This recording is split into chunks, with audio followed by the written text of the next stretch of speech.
the land of the free, US President Donald Trump's policies are impeding one of the very freedoms Americans take so much pride in, the freedom of speech.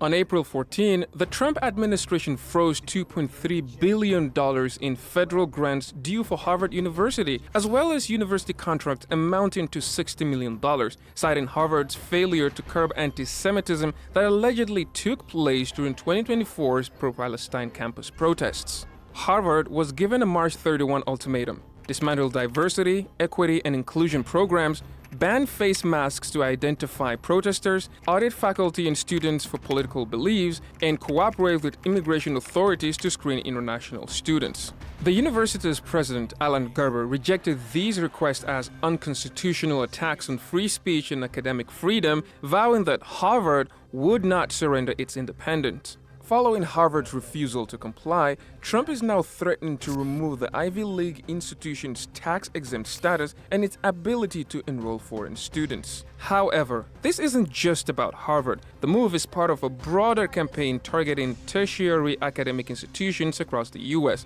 Trump's Joint Task Force to Combat Anti-Semitism has targeted Columbia, Brown, and Princeton, freezing billions in federal funds. Columbia complied, overhauling its policies to restore $400 million, while others continue to face pressure to either align with the Trump administration's protocol or lose funding.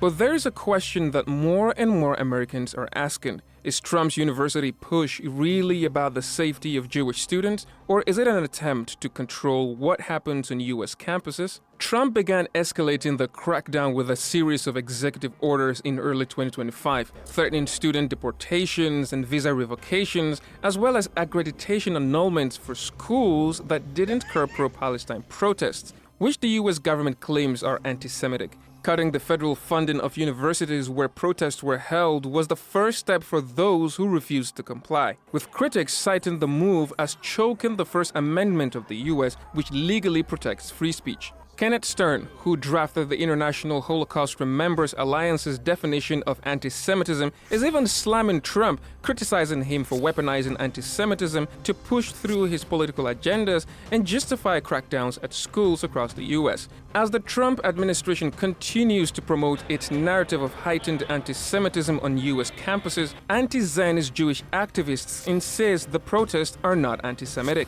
with right groups pushing back against Trump's crackdown with lawsuits and Harvard standing its ground in the face of federal pressure. Will more schools join the resistance?